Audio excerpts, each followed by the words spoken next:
Ang librong What to Say When You Talk to Yourself ay nagsisimula sa pagpapaliwanag kung paano malaki ang epekto ng ating self-talk sa ating buhay. Ang self-talk o ang paraan ng pag-uusap natin sa ating sarili ay isang malakas na puwersa na nagdidikta ng ating mga aksyon, reaksyon at pakiramdam sa araw-araw. Hindi ito isang simpleng proseso, kundi isang patuloy na cycle ng mga kaisipan na nakakaapekto sa ating emosyonal at mental na kalusugan. Sinabi ni Helmstetter na ang self-talk natin ay may kakayahang magtakda ng direksyon ng ating buhay.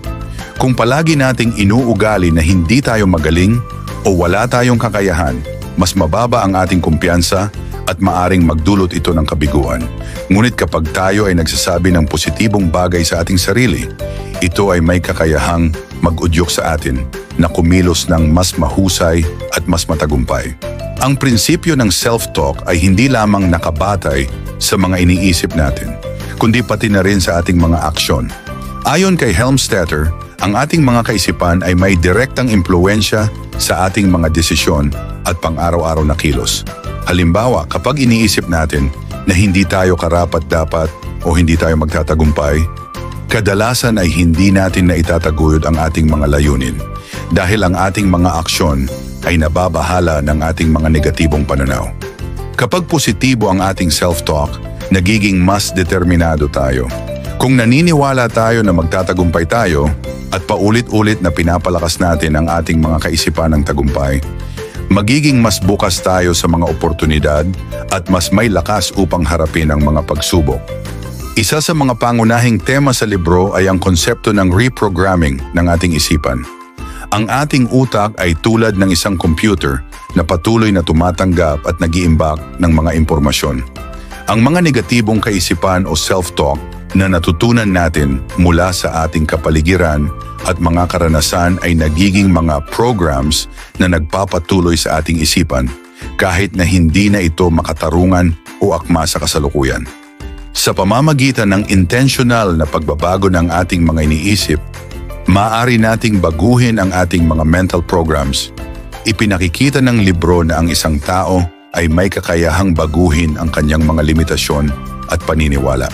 Ang pag-usapan at magtulungan upang baguhin ang ating inner dialogue ay isang mahalagang hakbang patungo sa personal na pagbabago.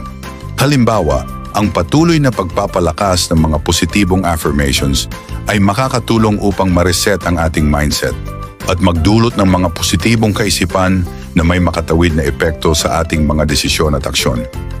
Ang aklat ay naglalaman ng maraming mga teknik upang matulungan ang mambabasa na mapabuti ang kanilang self-talk. Ilan sa mga pinakamahalagang hakbang na tinutukoy ng Helmstetter ay awareness at pagkilala sa negatibong self-talk. Ang unang hakbang ay ang pagiging aware sa mga negatibong kaisipan at self-talk na patuloy na dumadaloy sa ating isipan. Minsan, hindi natin napapansin na ang ating iniisip ay puno ng self-doubt at hindi tamang pananaw. Sa pamamagitan ng pagmumuni-muni at self-awareness, makikilala natin kung ano ang mga nakasanayang negatibong mensahe na ating ipinapalaganap sa ating isipan. Pangalawa, pagpapalit ng negatibong kaisipan ng positibo. Kapag natutunan natin na kilalanin ang ating mga limitasyon at mga hindi kanais-nais na iniisip, kailangan natin itong palitan ng mga positibong affirmations. Halimbawa, kung ikaw ay patuloy na nagsasabi sa iyong sarili na hindi ko kayang magtagumpay, palitan ito ng may kakayahan akong magtagumpay at ginagawa ko ang lahat upang magtagumpay.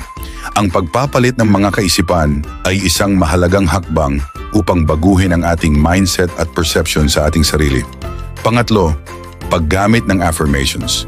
Isa sa mga pinakasimpleng paraan upang baguhin ang ating inner dialogue ay ang paggamit ng affirmations. Ang affirmations ay mga pahayag ng positibong pag-iisip na inuukit natin sa ating isipan. Halimbawa, pwede nating sabihin, ako ay mahalaga, ang aking mga layunin ay magtatagumpay, o may kakayahan akong magbago at magtagumpay. Ang mga affirmations ay hindi lamang mga salita, kundi mga mental na tools na ginagamit upang baguhin ang ating subconscious mind. Pang-apat, visualization. Inirerekomenda ni Helmstetter ang visualization, Isang teknik kung saan ini-imagine natin ang ating tagumpay at mga layunin. Ang pagpapakita ng ating mga layunin sa ating isipan ay nakakatulong upang mapanatili ang ating focus at motibasyon.